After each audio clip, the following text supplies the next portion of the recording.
Parte 1. Nunca pensé que aceptar una cita organizada por mi propia hermana terminaría convirtiéndose en el inicio del periodo más incómodo y extraño de mi vida. En ese momento parecía algo simple. Yo llevaba meses enfocado en el trabajo, salía poco y prácticamente no conocía gente nueva. Mi hermana insistía constantemente en que necesitaba volver al mundo real, según sus palabras. Decía que me estaba volviendo demasiado solitario desde mi última relación seria, y aunque yo no lo veía tan dramático, admito que empezaba a acostumbrarme demasiado al silencio de mi rutina. Una noche, durante una comida familiar, mencionó casualmente que tenía una amiga perfecta para mí. Aseguró que teníamos intereses similares, que era inteligente, divertida y que ambos necesitábamos conocer a alguien estable. No insistió de forma agresiva, pero sí lo suficiente como para que terminara aceptando más por cansancio que por entusiasmo. No tenía expectativas. Para mí era simplemente una cena incómoda que probablemente olvidaría en pocos días. El primer detalle extraño apareció incluso antes de verla. Había recibido demasiados mensajes antes de la cita. Preguntas constantes sobre qué ropa usaría, a qué hora exacta llegaría, cuánto tiempo planeaba quedarme y si después podríamos caminar o ir a otro lugar. Al principio lo interpreté como nervios normales. Algunas personas planifican demasiado cuando quieren que algo salga bien. Pero la intensidad me llamó la atención. Sentía como si la cita ya tuviera un guión escrito y yo solo estuviera entrando tarde a una historia que alguien más había planeado con anticipación. El día llegó y desde el inicio noté que algo no encajaba. No era una mala persona. No fue grosera ni agresiva. Pero había una sensación constante de incomodidad difícil de explicar. Hablaba como si ya me conociera profundamente, mencionando cosas sobre mis gustos, mis hábitos y hasta comentarios que yo solo había compartido en conversaciones privadas con mi hermana meses atrás. Cada vez que decía algo, ella parecía adelantarse a mis respuestas. Sabía qué películas me gustaban. Sabía dónde trabajaba con demasiados detalles. Sabía incluso horarios aproximados de mi rutina diaria. Intenté convencerme de que era normal. Probablemente mi hermana había hablado mucho de mí. Pero mientras avanzaba la conversación, empezó a sentirse menos como una cita y más como una entrevista donde alguien ya había investigado todo previamente. La incomodidad fue creciendo lentamente. No hubo un momento exacto donde todo se arruinara. Fue más bien una acumulación de pequeñas señales. Comentarios sobre planes futuros demasiado específicos. Suposiciones sobre cómo sería nuestra relación en unos meses. Referencias constantes a situaciones que aún ni siquiera existían. Sentí que estaba participando en algo que avanzaba demasiado rápido sin que yo hubiera dado ningún paso real. Después de menos de una hora entendí que quería irme. No ocurrió nada dramático. Simplemente supe que no había conexión y que quedarme más tiempo solo alargaría una situación incómoda para ambos. Terminé la cita con educación, pagué la cuenta y me despedí de forma cordial, convencido de que aquello quedaría como una experiencia incómoda pero inofensiva. Pensé que todo terminaría ahí. Esa fue mi primera equivocación. Esa misma noche comenzaron los mensajes. Al principio eran normales. Agradecimientos, comentarios sobre la cena, preguntas sobre si había llegado bien a casa. Respondí por cortesía, intentando mantener un tono amable pero distante. No quería ser grosero, pero tampoco dar señales equivocadas. Cuando dejé de responder durante un par de horas porque estaba trabajando, llegaron más mensajes. Luego más. Después llamadas perdidas. No lo interpreté como algo grave todavía. Solo pensé que quizá estaba más interesada de lo que yo esperaba y que tendría que aclararlo con cuidado al día siguiente. Pero algo cambió cuando desperté a la mañana siguiente. Tenía múltiples notificaciones acumuladas. Mensajes enviados durante la madrugada. Comentarios largos sobre cómo había sentido una conexión especial. Sobre cómo la cita había significado mucho más para ella de lo que yo imaginaba. Sobre planes que jamás habíamos mencionado. Sentí una presión incómoda instalándose lentamente.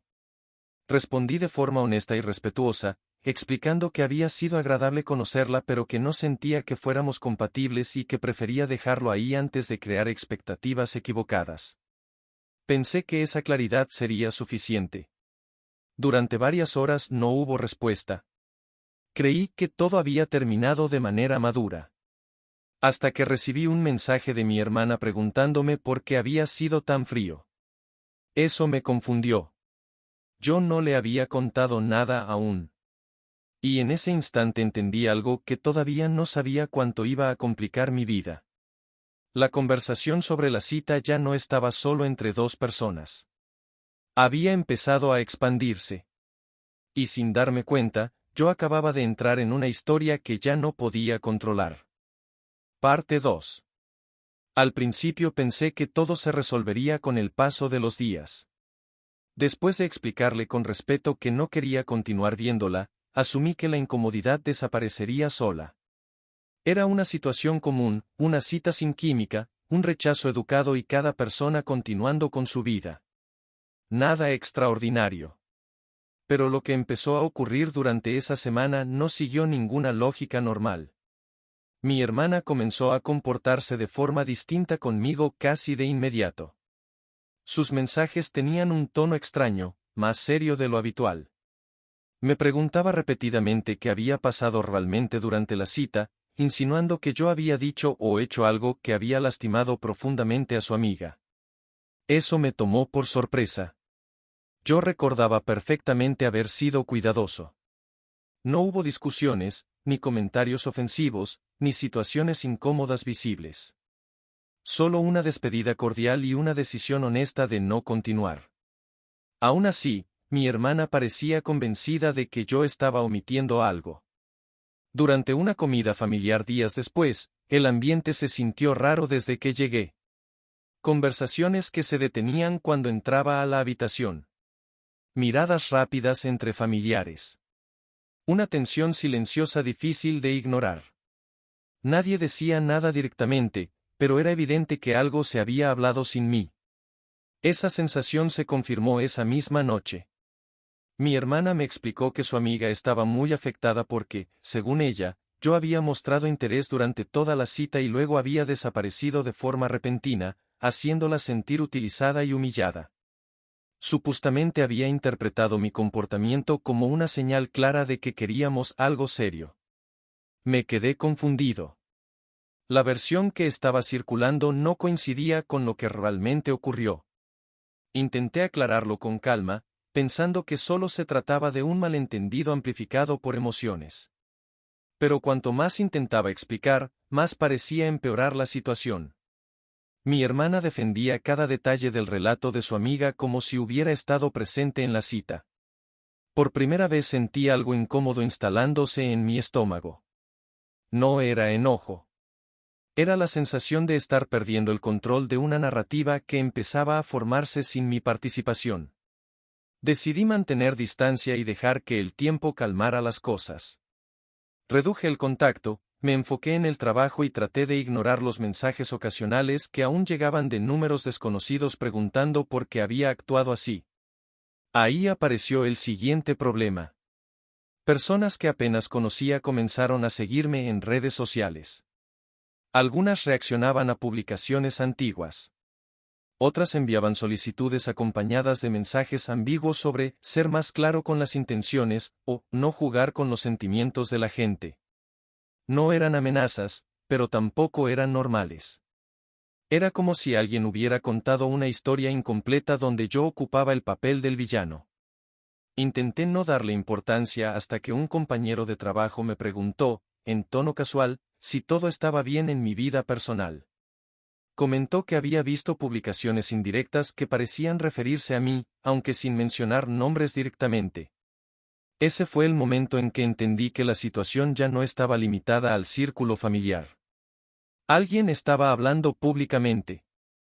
Esa noche revisé redes sociales con más atención y encontré varias publicaciones ambiguas que describían una cita traumática con un hombre manipulador que había fingido interés para luego rechazar cruelmente a una persona vulnerable. No aparecía mi nombre. Pero demasiados detalles coincidían. Lugares. Fechas. Comentarios específicos que solo podían provenir de esa noche. Sentí una mezcla incómoda de incredulidad y preocupación. No porque creyera que aquello pudiera dañarme seriamente todavía, sino porque comenzaba a notar un patrón. La historia estaba escalando. Y cada nueva versión parecía alejarse más de la realidad. Intenté mantenerme al margen. Pensé que reaccionar solo alimentaría el drama y que eventualmente todo perdería interés. Sin embargo, mientras yo intentaba ignorarlo, la intensidad aumentaba lentamente. Los mensajes dejaron de ser ocasionales. Se volvieron constantes. Algunos eran largos textos emocionales enviados desde distintos números. Otros parecían escritos para provocar culpa, recordándome cuánto daño había causado supuestamente. Lo más inquietante no era el contenido. Era la insistencia. Había momentos del día en los que llegaban varios mensajes seguidos desde cuentas distintas, como si alguien estuviera intentando asegurarse de que no pudiera desconectarme completamente de la situación. Empecé a silenciar notificaciones. Luego a bloquear números. Después a restringir perfiles. Pero cada bloqueo parecía generar uno nuevo. Fue entonces cuando apareció el primer pensamiento que realmente me preocupó. Esto ya no parecía una decepción romántica. Empezaba a sentirse como algo personal. Algo dirigido. Y aunque todavía intentaba convencerme de que todo era una reacción emocional exagerada que eventualmente se apagaría, una parte de mí comenzó a preguntarse cuánto más podía crecer algo que había empezado con una simple cita incómoda. No sabía aún que lo peor ni siquiera había comenzado. Porque pocos días después ocurriría algo que transformaría una situación incómoda en un problema real, con consecuencias que empezarían a afectar mi trabajo, mi reputación y mi estabilidad económica. Parte 3. Intenté continuar con mi rutina como si nada estuviera pasando. Me repetía que las redes sociales exageran todo y que, tarde o temprano, la atención desaparecería. Durante algunos días funcionó. Los mensajes disminuyeron ligeramente y pensé que la situación finalmente estaba perdiendo fuerza. Hasta que recibí un correo del Departamento de Recursos Humanos de mi trabajo. No era un mensaje alarmante. El tono era formal, incluso amable. Solo solicitaban una reunión breve para conversar sobre una situación externa que había sido mencionada por terceros y que, según el protocolo de la empresa, necesitaban aclarar. Sentí una incomodidad inmediata. Nunca antes Recursos Humanos me había contactado por algo personal. Durante el trayecto hacia la reunión intenté encontrar una explicación lógica. Tal vez alguien había malinterpretado algo en redes. Quizás solo querían confirmar que no existía ningún conflicto que pudiera afectar el ambiente laboral. Entré tranquilo. Salí preocupado. Me explicaron que habían recibido un correo anónimo señalando comportamientos inapropiados fuera del trabajo relacionados conmigo. No había acusaciones formales ni detalles específicos, pero sí insinuaciones suficientes como para obligarlos a abrir un registro preventivo. Nada disciplinario. Todavía. Pero quedaría documentado. Ese detalle cambió completamente mi percepción de la situación. Por primera vez entendí que aquello podía tener consecuencias reales. Intenté explicar que se trataba de un malentendido derivado de una cita fallida y que no existía ningún comportamiento inapropiado de mi parte. Escucharon con atención, tomaron notas y aclararon que, mientras no hubiera pruebas concretas, el caso quedaría solo como observación. Aún así, la sensación de tranquilidad desapareció. Salí de esa oficina con una presión constante en el pecho. Algo que había comenzado como incomodidad social ahora estaba entrando en mi entorno profesional. Esa misma tarde revisé nuevamente redes sociales y encontré nuevas publicaciones. Esta vez el tono era más directo. Ya no hablaban solo de decepción emocional. Ahora aparecían insinuaciones sobre manipulación psicológica y comportamientos que, aunque no eran descritos explícitamente, estaban diseñados para que quien leyera asumiera lo peor. La narrativa había cambiado. Ya no era una mala cita. Era una historia donde yo aparecía como alguien peligroso. Intenté hablar con mi hermana para detener la situación antes de que escalara más. Pensé que, al ser el vínculo común, podría ayudar a aclarar el malentendido. Pero la conversación fue peor de lo esperado. Ella estaba convencida de que yo debía disculparme públicamente para cerrar el conflicto. Según su perspectiva, su amiga estaba emocionalmente afectada y necesitaba una validación para poder seguir adelante.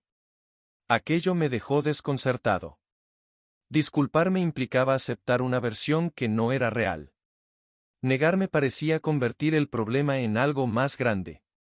Por primera vez sentí que cualquier decisión que tomara jugaría en mi contra. Decidí mantenerme firme y no participar en discusiones públicas. Pensé que el silencio seguiría siendo la opción más madura. Esa decisión marcó el inicio de la verdadera escalada. Los mensajes dejaron de centrarse únicamente en lo emocional y comenzaron a incluir advertencias indirectas. Comentarios sobre asumir responsabilidades. Publicaciones insinuando que pronto saldría toda la verdad. El tono cambió de decepción a confrontación. Empecé a notar también algo más inquietante. Personas que no conocía comenzaron a aparecer cerca de lugares que frecuentaba regularmente. Al principio pensé que era coincidencia, pero la repetición empezó a generar dudas incómodas. Miradas prolongadas, reconocimiento silencioso, como si algunos ya supieran quién era antes de haber interactuado conmigo. No podía probar nada. Pero la sensación de estar siendo observado empezó a acompañarme incluso en momentos cotidianos. Dormía peor. Revisaba constantemente el teléfono esperando nuevos problemas. El estrés empezó a afectar mi concentración en el trabajo y, por primera vez en años, cometí errores simples que normalmente nunca habría cometido. Entonces ocurrió algo que eliminó cualquier duda sobre la gravedad de la situación. Una mañana recibí una notificación legal en mi correo electrónico. No era una demanda. Era una advertencia formal solicitando que cesara cualquier supuesto intento de contacto o intimidación hacia ella. Me quedé mirando la pantalla varios minutos intentando entender lo que estaba leyendo. Yo había sido quien bloqueó todos los números. Yo había evitado cualquier contacto. Y aún así, ahora aparecía retratado como la persona que acosaba. Ese fue el momento exacto en que entendí algo fundamental. La historia ya no estaba basada en emociones. Se estaba convirtiendo en un problema legal. Y alguien estaba construyendo cuidadosamente una versión donde yo sería el responsable. Lo que todavía no sabía era que esa advertencia sería solo el primer paso de algo mucho más grande, algo que empezaría a afectar no solo mi reputación, sino también mi estabilidad financiera y mi futuro profesional. Porque pocos días después aparecería la primera acusación pública directa. Y ahí ya no sería posible mantenerse en silencio. Parte 4. La advertencia legal cambió completamente mi forma de ver la situación. Hasta ese momento todavía intentaba convencerme de que todo era una reacción emocional exagerada que eventualmente se apagaría. Pero recibir un documento formal, redactado con lenguaje jurídico y enviado a mi correo personal, convirtió algo incómodo en una amenaza real. Lo primero que hice fue revisar cada interacción que había tenido desde la cita. Mensajes. Llamadas. Correos. Redes sociales. Necesitaba asegurarme de que no existiera nada que pudiera interpretarse fuera de contexto. Mientras revisaba todo, confirmé algo que me dejó aún más confundido. Después de mi rechazo inicial, yo no había iniciado ningún contacto. De hecho, había sido la otra parte quien insistió repetidamente antes de que yo comenzara a bloquear números. Aún así, ahora el documento afirmaba lo contrario. Esa contradicción fue el momento en que entendí que ya no bastaba con ignorar el problema. Necesitaba protegerme. Consulté a un abogado por primera vez en mi vida. Llegué pensando que sería una conversación breve que confirmaría que no había motivo para preocuparme demasiado. Sin embargo, después de revisar los documentos y parte del historial de mensajes, su reacción fue más seria de lo que esperaba. Me explicó que, aunque la advertencia no representaba una denuncia formal, sí podía convertirse en la base para acciones legales futuras si la narrativa continuaba creciendo sin respuesta. El problema no era solo lo que había pasado. Era lo que podía construirse a partir de eso.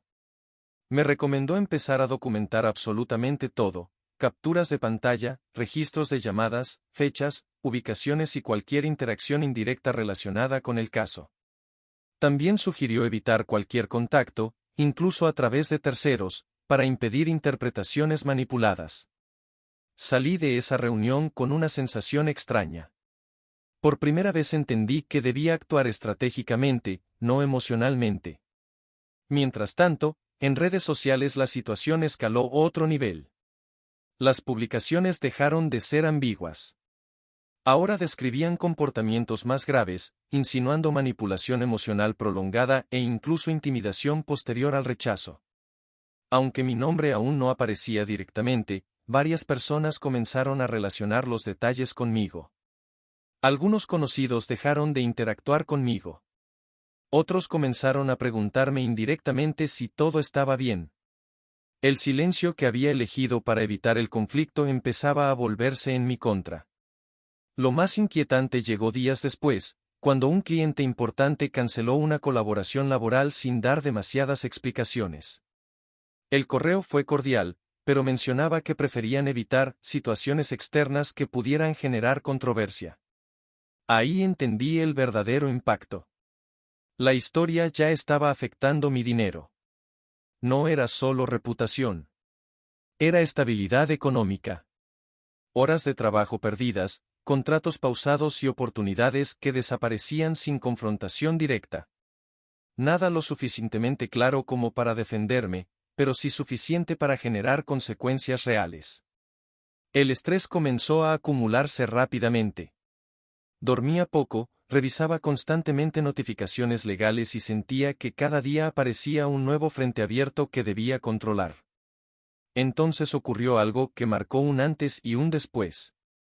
Una publicación apareció mencionando explícitamente que la persona involucrada trabajaba en un entorno corporativo específico, describiendo detalles que reducían enormemente el anonimato. No decía mi nombre, pero cualquiera dentro de mi círculo profesional podía identificarme fácilmente. Ese fue el momento en que mi abogado me llamó sin que yo lo buscara primero. Había visto el contenido. Y su recomendación fue clara. Si la situación continuaba escalando públicamente, tendríamos que pasar de defensa pasiva a acción legal directa. La palabra demanda apareció por primera vez en la conversación. Nunca imaginé que una cita incómoda terminaría llevándome a considerar un proceso judicial para proteger mi propia reputación.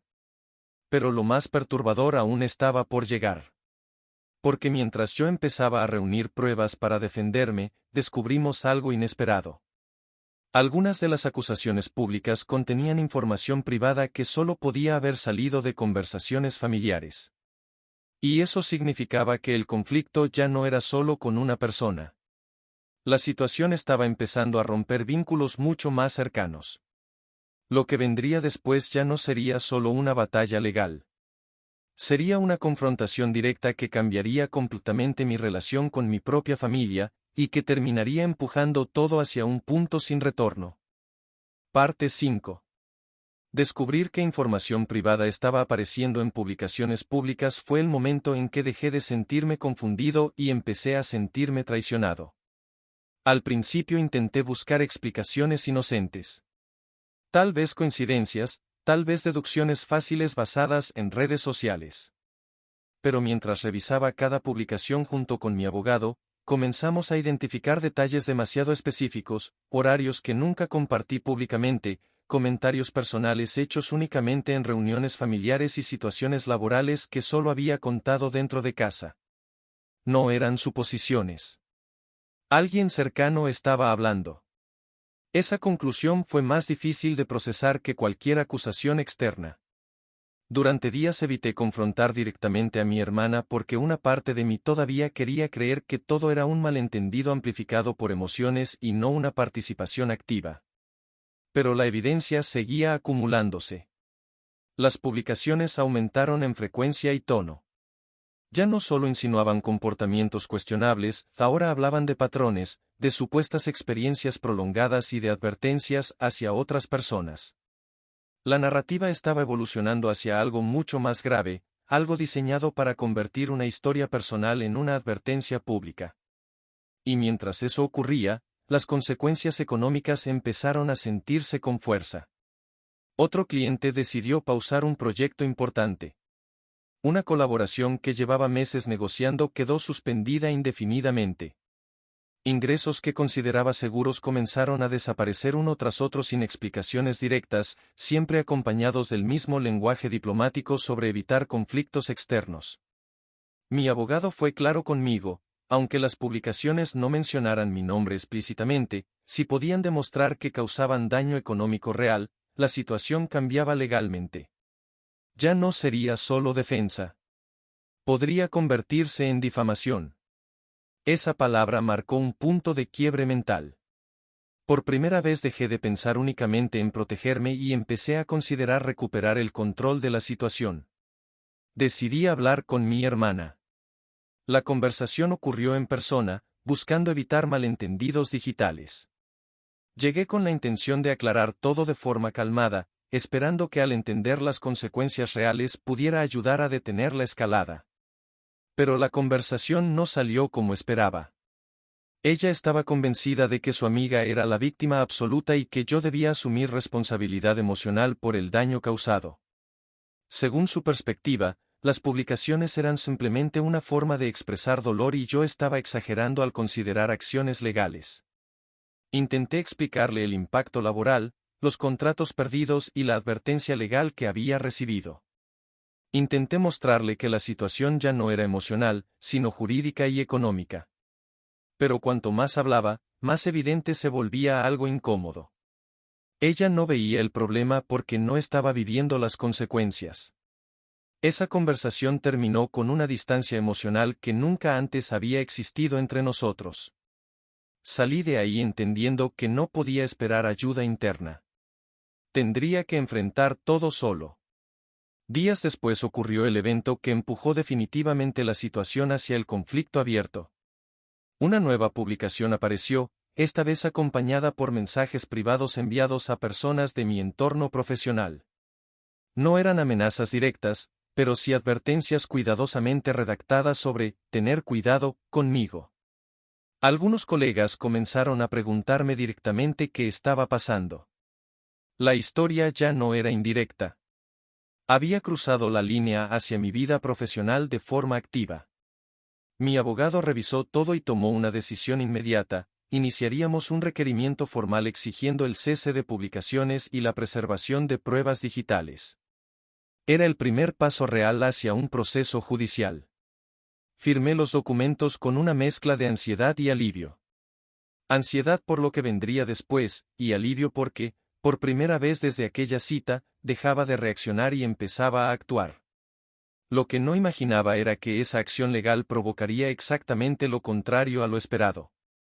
En lugar de detenerse, la situación explotaría públicamente. Y la siguiente confrontación ya no ocurriría en redes sociales ni en conversaciones privadas. Ocurriría cara a cara. Y sería el momento en que todo el conflicto dejaría de ser silencioso para convertirse en un escándalo imposible de ignorar. Parte 6. El requerimiento legal fue enviado un lunes por la mañana. Mi abogado lo redactó cuidadosamente, utilizando un tono firme pero profesional. El documento exigía el cese inmediato de publicaciones relacionadas conmigo, la eliminación del contenido existente y la preservación de toda la información digital para una posible revisión judicial. No era una demanda todavía, pero dejaba claro que la situación había cruzado límites legales. Durante unas horas sentí algo que no había experimentado en semanas: tranquilidad. Pensé que, al ver la seriedad del asunto, todo finalmente se detendría. Me equivoqué. Esa misma noche apareció una publicación mucho más extensa que todas las anteriores juntas. El tono había cambiado por completo.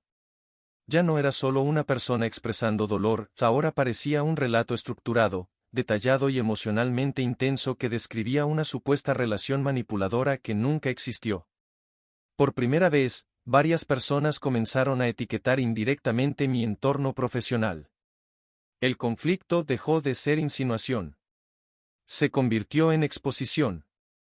Mi teléfono no dejó de sonar durante horas. Algunos conocidos preguntaban preocupados qué estaba ocurriendo, otros simplemente observaban en silencio. La sensación de perder el control volvió con más fuerza que antes. Pero lo peor ocurrió al día siguiente. Recibí un correo notificando la cancelación definitiva de uno de mis contratos principales. No mencionaron directamente las publicaciones, pero el mensaje hablaba de riesgos reputacionales incompatibles con la imagen corporativa. Ese ingreso representaba una parte importante de mi estabilidad financiera. En cuestión de días, la situación emocional se había transformado en pérdidas económicas reales. Mi abogado reaccionó inmediatamente. Me explicó que la publicación posterior al requerimiento legal cambiaba completamente el escenario jurídico. Ahora existía evidencia de que la otra parte había continuado difundiendo contenido pese a haber sido formalmente advertida. Eso abría la puerta a acciones mucho más fuertes. Mientras preparábamos la siguiente etapa legal, ocurrió algo que nadie esperaba. Mi hermana me llamó pidiendo que nos reuniéramos urgentemente. Su tono era distinto, menos defensivo y visiblemente nervioso. Acepté encontrarnos en un lugar público para evitar malentendidos. Cuando llegué, entendí que algo había cambiado. No intentó defender la situación como antes. Tampoco habló con seguridad. Por primera vez parecía preocupada por las consecuencias reales que todo estaba generando. Había comenzado a recibir preguntas incómodas de familiares y conocidos. Personas cercanas empezaban a notar contradicciones entre las historias públicas y lo que realmente sabían de mí. La narrativa empezaba a fracturarse.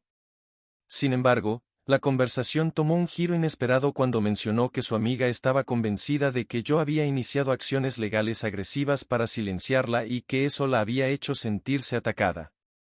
Según ella, la nueva publicación había sido una reacción defensiva. Escuchar eso me dejó claro algo importante. La situación ya no respondía a lógica ni a resolución emocional. Había entrado en una dinámica de escalada constante donde cada intento de detener el conflicto generaba una reacción más intensa. Días después recibimos la confirmación de que varios mensajes privados habían sido enviados a contactos laborales míos con versiones aún más graves de la historia. Algunos incluían afirmaciones que ya no eran interpretaciones emocionales, sino acusaciones que podían considerarse falsas objetivamente. Ese fue el punto definitivo. Mi abogado preparó la demanda formal por difamación y daños económicos. Cuando revisamos juntos el documento, vi por primera vez cuantificadas las pérdidas, contratos cancelados, ingresos proyectados afectados y daño reputacional medible. La cifra era mucho mayor de lo que imaginaba. Firmar esa demanda fue extraño. No sentí triunfo ni alivio inmediato. Sentí que cruzaba una línea irreversible. Porque a partir de ese momento, el conflicto dejaría de depender de opiniones o redes sociales. Pasaría a manos de un juez. Lo que aún no sabía era que la presentación oficial de la demanda provocaría la confrontación más caótica de toda la historia. Una confrontación pública, inesperada y emocionalmente explosiva que cambiaría completamente la percepción del caso, y que terminaría generando pruebas que nadie estaba preparado para ver. Parte 7. La demanda fue presentada oficialmente un jueves por la mañana. Hasta ese momento todo había ocurrido en un terreno ambiguo, publicaciones, insinuaciones, advertencias legales y conversaciones privadas cargadas de tensión. Pero cuando el documento entró al sistema judicial, el conflicto dejó de ser una disputa personal y se convirtió en un caso formal. Mi abogado me advirtió que, a partir de ese punto, las reacciones podían ser impredecibles. Tenía razón. La notificación legal fue entregada pocos días después y la respuesta no tardó en llegar. En lugar de silencio o intento de conciliación, apareció una nueva publicación pública aún más emocional que las anteriores. Esta vez el tono era claramente defensivo, describiendo la demanda como un intento de intimidación y presentándome como alguien que utilizaba recursos legales para castigar a una persona vulnerable. La reacción en redes fue inmediata. Algunas personas apoyaban esa versión sin cuestionarla. Otras empezaban a pedir pruebas. Por primera vez el debate dejó de ser unilateral y comenzaron a aparecer dudas públicas sobre la coherencia de la historia. La narrativa ya no estaba completamente bajo su control. Mientras tanto, el proceso legal avanzaba. Mi abogado solicitó formalmente la preservación de registros digitales, historiales de mensajes y metadatos asociados a las publicaciones. Era un procedimiento técnico, pero fundamental. Si el caso llegaba a juicio, cada detalle tendría que ser verificable. Fue durante esa etapa cuando ocurrió la confrontación que cambió todo. Un evento familiar al que originalmente no pensaba asistir terminó convirtiéndose en el punto de explosión del conflicto. Decidí ir porque varios familiares insistieron en que era momento de aclarar la situación cara a cara y detener el deterioro de relaciones personales. El ambiente estaba cargado desde el inicio. Conversaciones tensas, miradas evitadas y un silencio incómodo que hacía evidente que todos conocían versiones distintas de la historia. Intenté mantenerme tranquilo y evitar discusiones públicas, pero la situación se volvió imposible de ignorar cuando ella llegó inesperadamente acompañando a mi hermana. No esperaba verla allí. Durante unos minutos todo se mantuvo en una calma artificial, hasta que alguien mencionó indirectamente el proceso legal. Fue suficiente para romper el equilibrio. La conversación escaló rápidamente. No hubo gritos inmediatos, pero sí acusaciones lanzadas frente a varias personas al mismo tiempo. Por primera vez escuché directamente afirmaciones que hasta entonces solo había visto escritas en redes. Escucharlas en voz alta fue diferente. Más agresivo. Más real. Intenté responder con calma, limitándome a hechos verificables y evitando entrar en provocaciones emocionales. Sin embargo, la tensión acumulada durante semanas terminó explotando cuando comenzaron a aparecer contradicciones evidentes frente a testigos que conocían partes reales de la situación. El ambiente se volvió caótico. Familiares interviniendo. Personas intentando calmar la discusión. Versiones enfrentándose en tiempo real. En medio del conflicto ocurrió un momento inesperado. Alguien comenzó a grabar con su teléfono. Al principio nadie le prestó atención, pero esa grabación terminaría convirtiéndose en una pieza clave más adelante.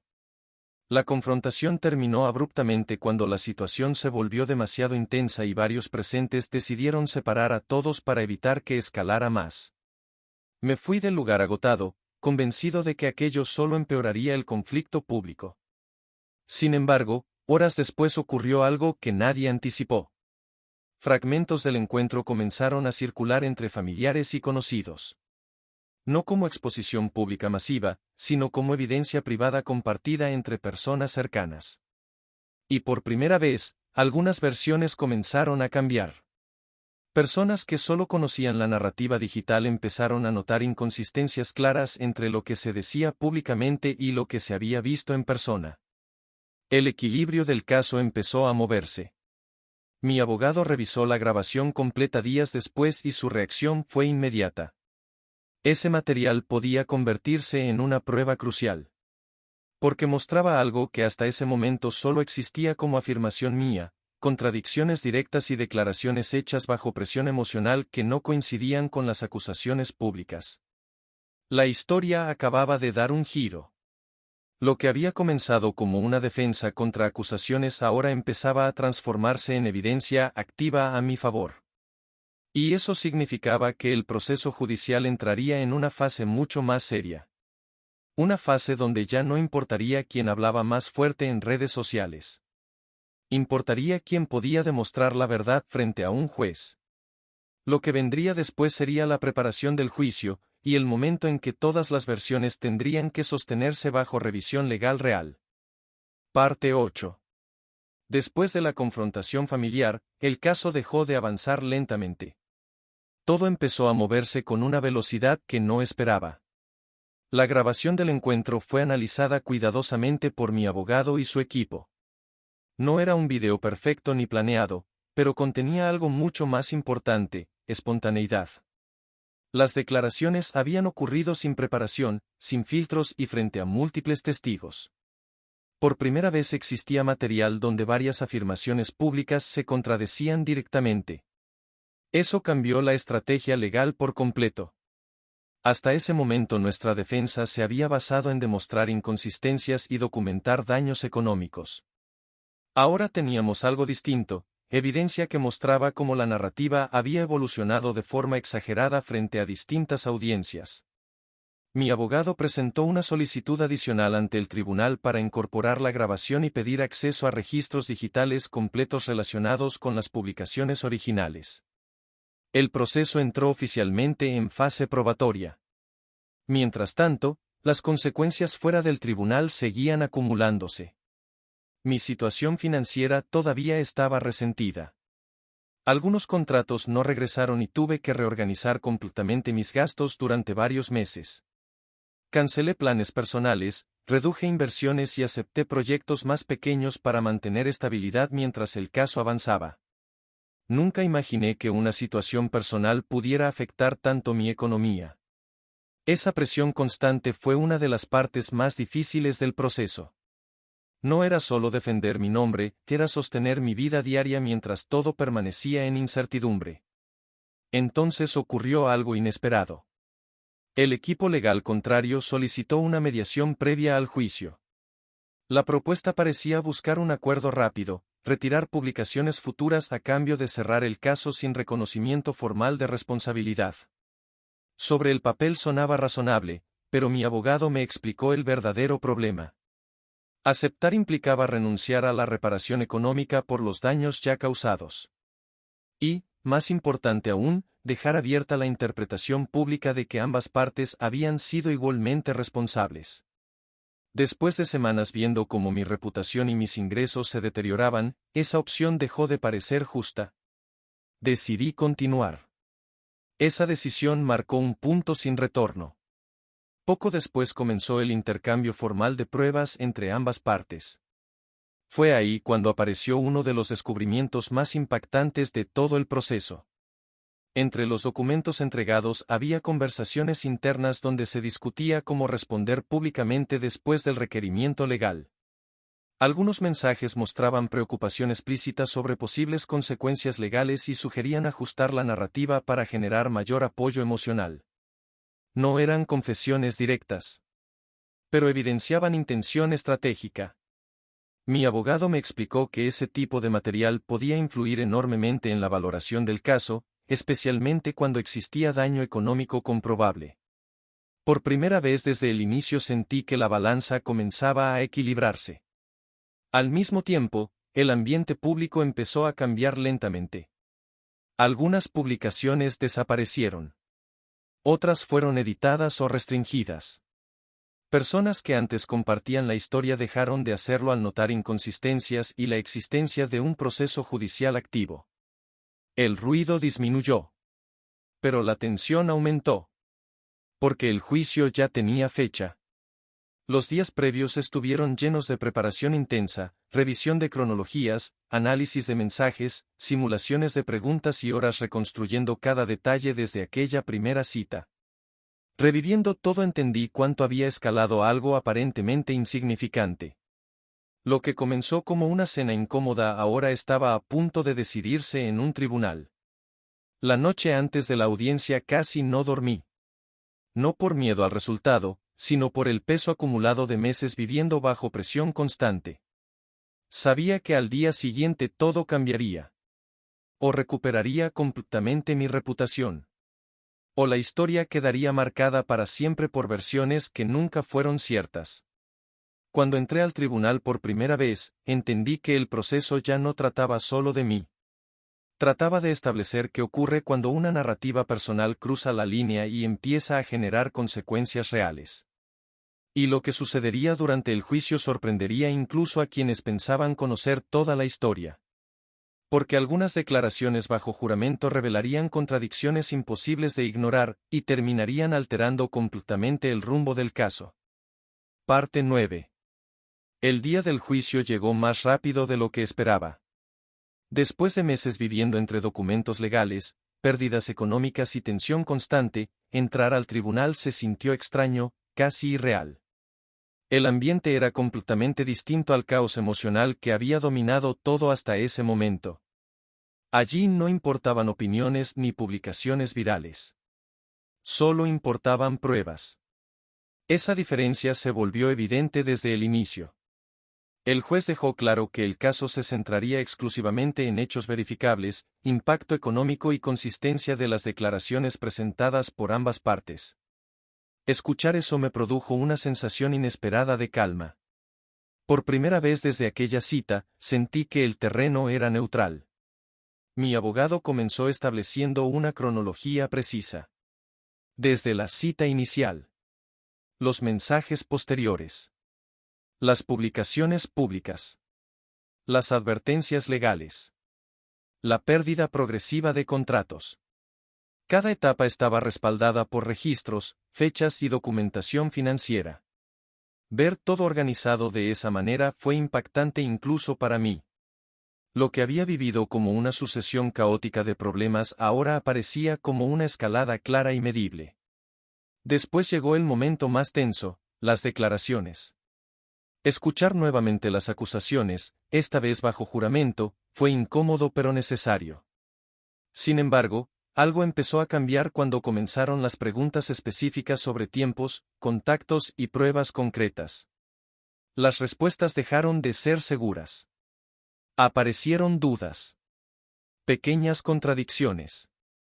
Detalles que no coincidían con publicaciones anteriores. El punto decisivo llegó cuando se presentó la grabación del encuentro familiar. La sala permaneció en silencio mientras el video avanzaba.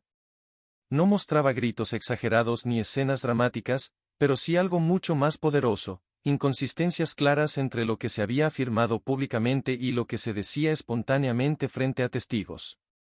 El juez tomó notas durante todo el proceso. Luego vino el análisis financiero.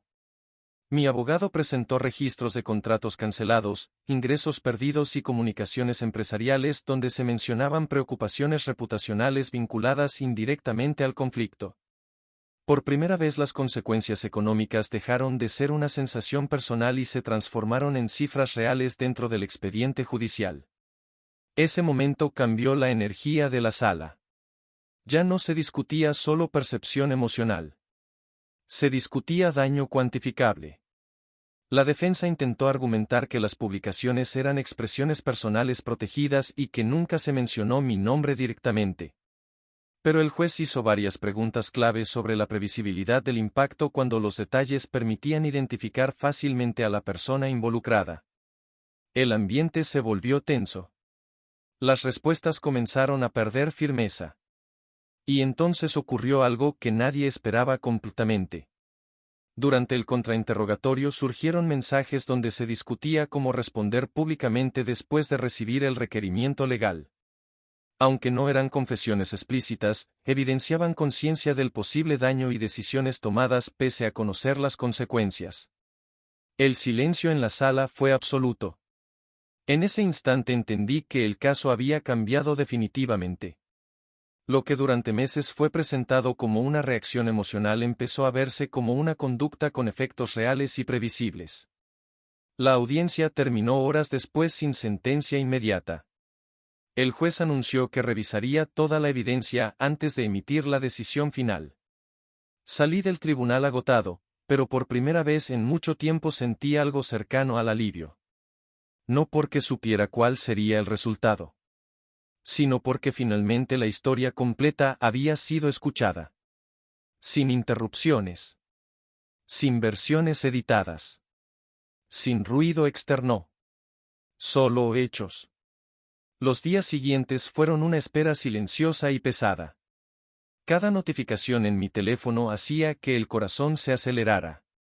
Sabía que la decisión no solo determinaría el cierre legal del caso, sino también si meses de daño económico y personal tendrían reconocimiento oficial. Cuando finalmente llegó la fecha de lectura de sentencia, entendí que ese momento marcaría un antes y un después definitivo. porque el fallo no solo resolvería el conflicto. Definiría quién había contado la verdad desde el principio, y quién tendría que enfrentar las consecuencias reales de haber llevado demasiado lejos una historia que nunca debió salir de aquella primera cita. Parte 10. El día de la sentencia llegó en silencio. No hubo tensión visible en la sala cuando entré al tribunal, pero dentro de mí todo estaba detenido. Después de meses viviendo bajo presión constante, aquel momento representaba algo más que el final de un proceso legal. Era la respuesta definitiva a una pregunta que había acompañado cada día desde aquella primera cita, si la verdad realmente podía imponerse cuando una historia ya había tomado vida propia. El juez comenzó leyendo un resumen del caso. Repasó la cronología completa con una precisión que me sorprendió. Mencionó la evolución de las publicaciones, la advertencia legal ignorada, el impacto progresivo en mi entorno profesional y, especialmente, la evidencia presentada durante el juicio. Cada punto era descrito con neutralidad absoluta, pero el peso de las palabras hacía evidente hacia dónde se inclinaba la decisión. Luego habló del elemento central del caso: la previsibilidad del daño. Explicó que, aunque las publicaciones no incluyeran mi nombre directamente, contenían suficientes detalles para permitir mi identificación dentro de círculos personales y profesionales. Esa circunstancia, combinada con la continuidad del contenido después de recibir advertencias legales formales, transformaba lo que podía considerarse una expresión personal en una conducta con consecuencias jurídicas. Escuchar eso fue extraño. Durante meses había dudado si estaba exagerando al sentir que mi vida se estaba desmoronando por algo que otros consideraban solo opiniones en Internet. En ese momento, el tribunal estaba reconociendo oficialmente que el daño había sido real. Después vino el análisis económico. El juez detalló los contratos cancelados, las oportunidades perdidas y la relación temporal entre las publicaciones y las pérdidas financieras documentadas. No habló de emociones ni percepciones, solo de cifras verificadas y causalidad razonable. Finalmente llegó la decisión. El tribunal determinó que existió difamación con impacto económico comprobable. Ordenó la eliminación definitiva del contenido relacionado con el caso, la prohibición de nuevas publicaciones que permitieran mi identificación y una compensación económica destinada a cubrir parte de las pérdidas sufridas durante el proceso. No fue una victoria explosiva. Fue algo más profundo. Reconocimiento. Por primera vez desde el inicio, la narrativa dejó de depender de opiniones externas y quedó establecida legalmente. La lectura terminó sin dramatismo. El juez cerró el expediente y la sala comenzó a vaciarse lentamente. Yo permanecí sentado unos segundos más, intentando procesar que todo había terminado. Meses atrás, había entrado a una cita pensando que sería una noche olvidable. Terminé atravesando un proceso judicial que afectó mi reputación, mis finanzas y mis relaciones personales de formas que nunca imaginé posibles. La compensación económica ayudó a estabilizar lo que había perdido, pero lo más importante fue recuperar algo que no tiene valor monetario: tranquilidad. Con el tiempo, algunos contratos regresaron. Nuevas oportunidades aparecieron. Y el ruido que durante meses parecía imposible de detener desapareció casi por completo. Mi relación familiar cambió para siempre. No hubo reconciliaciones inmediatas ni finales perfectos. Solo distancia, aprendizaje y la comprensión de que algunas experiencias revelan quién está dispuesto a escuchar antes de juzgar. Hoy, cuando pienso en todo lo ocurrido, no siento rabia. Siento claridad. Aprendí que el silencio no siempre protege, que la reputación puede volverse frágil en cuestión de días y que defender la verdad, aunque sea agotador, a veces es la única forma de recuperar el control de tu propia historia. Ahora quiero saber algo. Si una situación personal comenzara a afectar tu trabajo, tu dinero y tu nombre públicamente, ¿seguirías intentando evitar el conflicto para mantener la paz? ¿O llegarías hasta las últimas consecuencias legales para defenderte? ¿Qué habrías hecho tú en mi lugar? Te leo en comentarios.